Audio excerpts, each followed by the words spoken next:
একসময় বাংলাদেশের বাজারে রমরম অবস্থা ছিল সিম্ফনির, তবে এখন অন্যান্য কোম্পানির ভিড়ে দিন দিন হারিয়ে যাচ্ছে এই ব্র্যান্ড। আর আজকে আনবক্স করব তাদের সদ্য রিলিজ হওয়া সিম্ফনি Z16 এর। সো আসসালামু আলাইকুম guys, you are watching tech with Abrar. আমি আবরার আছি আপনাদের সাথে। Let's roll the intro.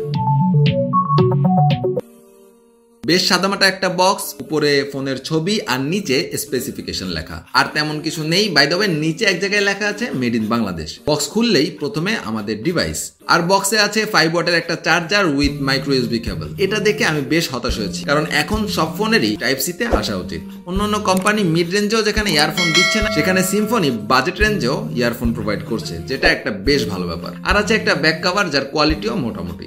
এবার আসে যাক আমাদের মেইন ডিভাইসে। ফোনটার ফার্স্ট লুকে আমার যে শব্দ মাথায় এসেছে তা হলো ওয়াও।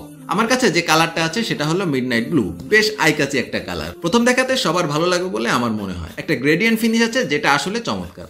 বাই দ্য ওয়ে, পুরো ফোনটাই প্লাস্টিক বিল্ড। হ্যাঁ, একটু চিপ প্লাস্টিক, তবে দাম অনুযায়ী ইটস ওকে। পেছনে ক্যামেরা কাটআউট আর ফিঙ্গারপ্রিন্ট সেন্সর।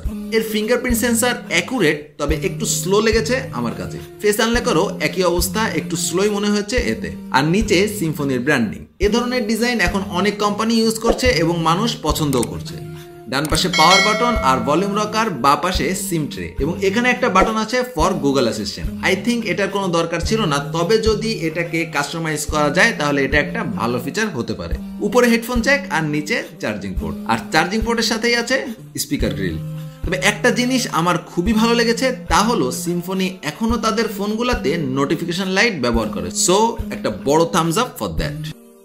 এতে আছে 6.5 ইঞ্চের একটা HD plus panel, and believe me guys, একে তো বাজেট রেঞ্জে এত বড় প্যানেল, তার উপর আই থিঙ্ক বাজেটের one of the best colour show করছে এটা। অবশ্যই ডিটেলস বা শার্পনেসের ঘাটতি আছে, তবে বাজেট হিসাব করলে আমার মতে এটা এই রেঞ্জে one of the best display offer করছে, অ্যান্ড আই থিঙ্ক এটা একটা বড় সেলিং পয়েন্ট হবে এর জন্য। সো এখানেও একটা বেশ ভালো কাজ করে দেখিয়েছে সিম্ফনি। আর এতে তো 4000 এমপিয়ারের বড় ব্যাটারি আছেই। সো এটাও একটা খুবই ভালো দিক এই ফোনের। ক্যামেরার কথা বলতে গেলে ইয়েস, এটা একটা বাজেট ফোন। এর মেইন সেন্সর হলো 13 মেগাপিক্সেলের 2 মেগাপিক্সেলের ডেপথ সেন্সর আর 5 মেগাপিক্সেলের একটা আল্ট্রা ওয়াইড। ছবিতে একটা ব্লারি ভাব থাকে, ডিটেলসের বেশ ঘাটতি, তবে মাঝে মাঝে বেশ ভালো কালার শো করে এটা। আর HDR অন করে ছবি তুললে একটু বেটার রেজাল্ট পাওয়া যায়, এবং দু একটা বুকে শট খুবই ভালো ক্যাপচার করছিল ডে লাইটে। সামনে 5 মেগাপিক্সেলের একটা সেন্সর, এটাও আমার মনে হয় এই রেঞ্জে চলে।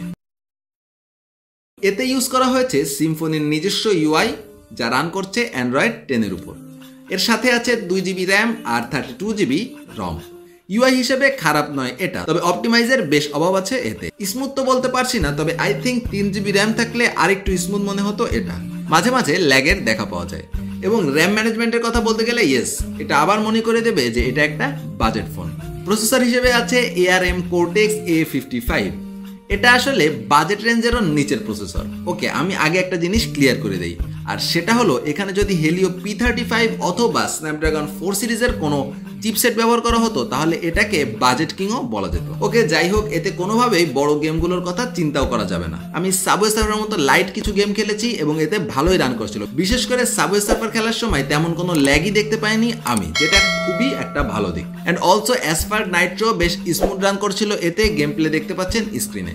তবে দীর্ঘক্ষণ গেমিংয়ে কি হবে সেটা এখনো বলা যাচ্ছে না। আমার ফার্স্ট ইমপ্রেশন হলো ইটস প্রিটি গুড। সুন্দর লুক, ভালো এবং বড় ডিসপ্লে এবং বড় ব্যাটারি লাইফ। আই থিঙ্ক এই রেঞ্জে সাজেস্ট করার মতোই একটা ফোন এটা। তবে আরো বিস্তারিত বলা যাবে ফুল রিভিউতে। বাই দ্য ওয়ে, এর অফিসিয়াল প্রাইস হলো 8290 টাকা। আর হ্যালো খুলনাকে ধন্যবাদ আমাদেরকে এই ডিভাইসটা প্রোভাইড করার জন্য। ওকে গাইজ, আজকের মতো পর্যন্ত ভিডিও ভালো লাগলে please like this video, hit the subscribe button, please share with your friends, কারণ আমরা আবার ফিরে আসবো টেক রিলেটেড ভিডিও নিয়ে। Till then I am Abrar signing off. Allah.